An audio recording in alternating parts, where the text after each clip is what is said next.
Currently, there is a moratorium on evictions in New York, ordered by Governor Cuomo on March 7 when he declared a state of emergency.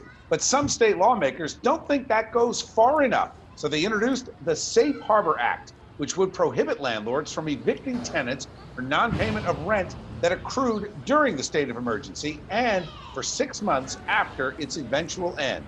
Joining me now, one of those lawmakers, Assemblyman Jeffrey Dinowitz. Assemblyman, welcome to Chasing News. How are you? It's great to be here.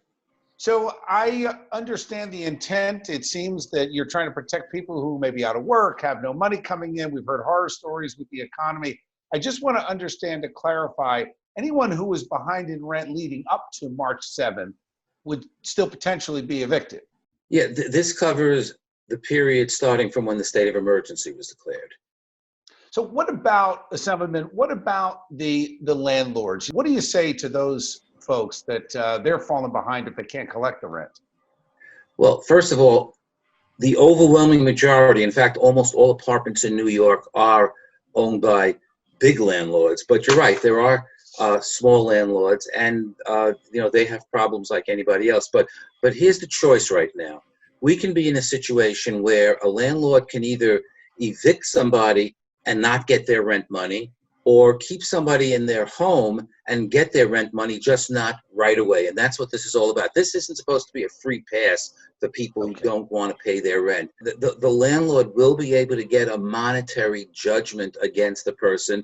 Eventually their wages can be garnished. It's not like they're not going to be paying. What this bill aims to do is to prevent mass evictions and mass homelessness. I don't think anybody, including landlords, they don't want to see their tenants become homeless. Thank you, Assemblyman. If you can, stick around for a second. I'm going to bring in our A-plus panel. Joining me is attorney and editor of the Save Jersey blog, Matt Rooney. Good to see you, Matt.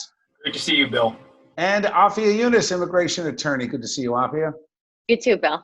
Afia, I'll start with you. You heard the Assemblyman. It sounds reasonable for the protection of people that could be in really dire straits, but do you think that it's necessary given the governor's state of emergency order?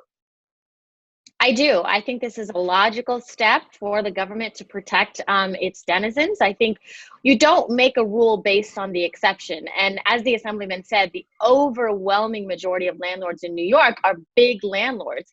And so I think as a community, this is when we come together and step up and say, for the greater good, this makes sense. Sometimes when we talk about big landlords, we conjure these images of slumlords that own these giant tenement buildings and they're not upkeeping their property. I mean, many landlords do a fantastic job of maintaining their properties, but there's going to come a point in the very near future where they're not going to be able to. And again, we don't talk enough about small landlords. You're talking to one right now. I'm a landlord. I have one rental unit. I do a great job keeping it up. I happen to have fantastic tenants. But if we continue to keep private businesses in New Jersey and New York arbitrarily shut down for 2 or 3 more months, we're all going to go under. All right. Thank you, guys. Afia, appreciate it. Assemblyman Matt, thank you.